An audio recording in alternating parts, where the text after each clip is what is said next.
Many Western Caribbean itineraries will include Roatan as one of their stops.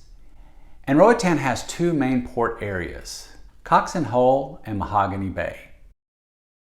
Getting the chance to port in Mahogany Bay depends on your choice of cruise lines. Mahogany Bay is owned and controlled by Carnival Corporation, so Carnival Cruise Lines and Princess Cruises are the primary ships that dock here. There are only 2 berths, so that means a maximum of 2 ships can be docked at the same time.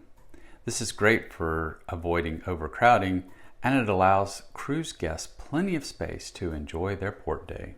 As we pulled into Dixon Cove, we stepped into a large and vibrant shopping area where you could spend quite a bit of time walking around, enjoying the local offerings as well as more of the commercial items that you will find at Caribbean ports in other locations. So you will find the Diamonds International, you will find Effie, that is definitely there. There were also some local artisans selling their goods. As is typical of most ports, to get from the ship to the beach, you did need to go through the shopping area. This area also has a bus and excursion hub.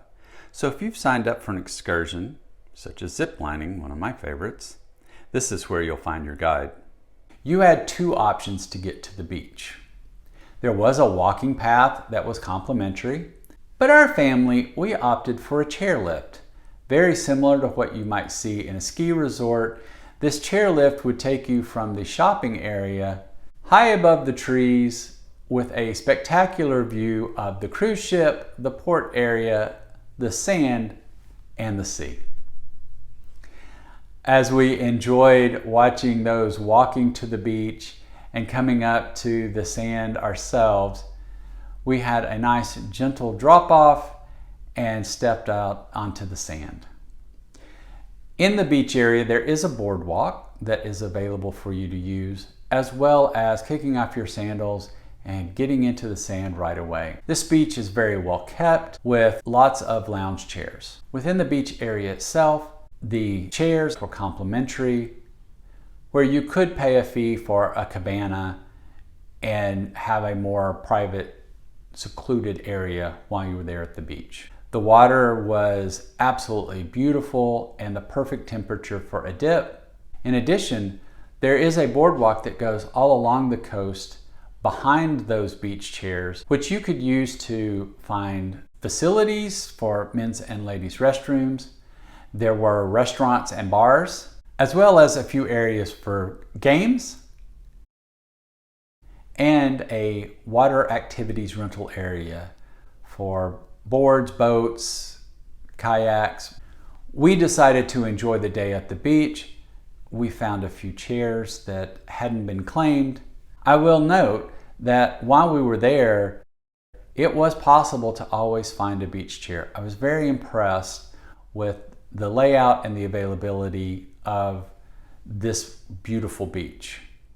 We enjoyed taking a dip and swimming around in the water before laying out on a chair, enjoying the breeze and drying off a bit before we headed back to the ship.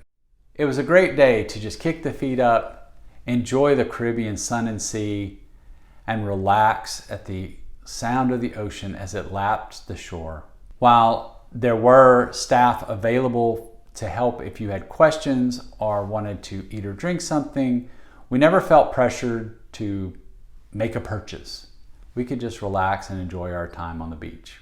When we decided to head back to the port area, once again, we jumped on the lift, as the price includes getting an armband, and you can take as many trips as you're able to on the chairlift going back and forth. As we reached the port area, we scoured the shops to see if there was any last minute purchase that we thought we might want to make before we headed to the ship.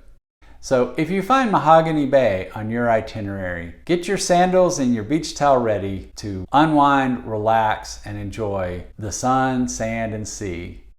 We enjoyed our Mahogany Bay port stop on board the Ruby Princess. If you'd like to see more about our Princess cruise, check out this playlist. And at Storyline Travel, we believe every adventure is a story waiting to be told.